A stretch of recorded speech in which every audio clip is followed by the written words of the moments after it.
Good evening, everyone. Today we're going to deal with the subject of a scholarly survey. This particular topic, which we are endeavoring to present, has to do with research that builds upon previous research that was discussed in other videos relating to African Americans involved in education and the educational system that deals with the African American student.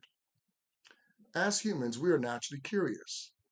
And our curiosity helps us to make assessments of the information that we have acquired after observing the objects, the events, and people around us.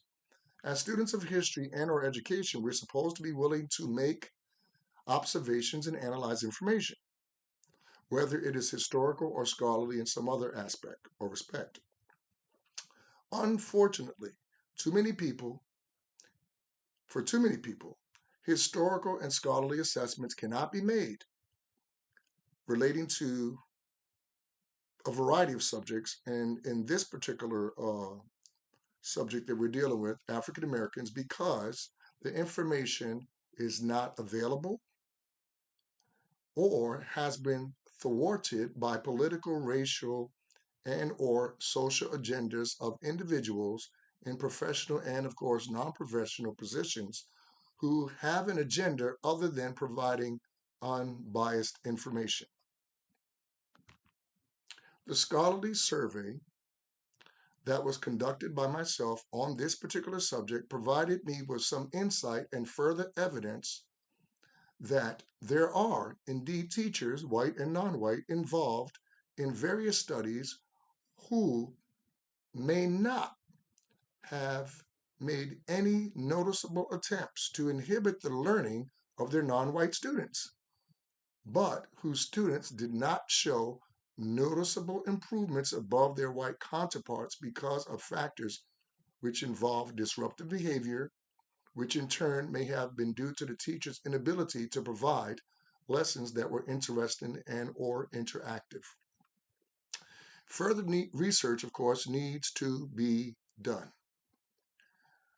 to substantiate some of the suppositions or possible causes of the failure or low performance among those minority students in the studies and elsewhere.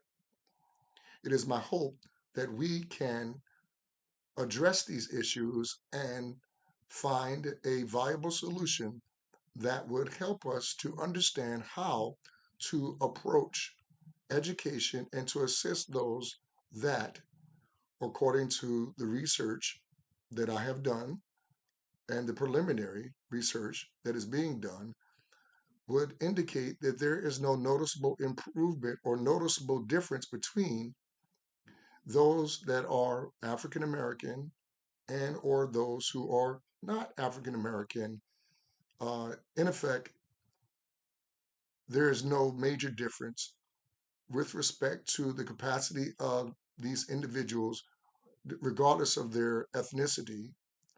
But the preliminary research that has been done indicates that some of the problems that have occurred and been associated with the lack of educational progress among African Americans is due in part to elements which include social factors, not genetic or hereditary factors that would be associated with some inferiority that was inherent. It is my hope that you would have some information provided to you further on this topic as we pursue this later in the term.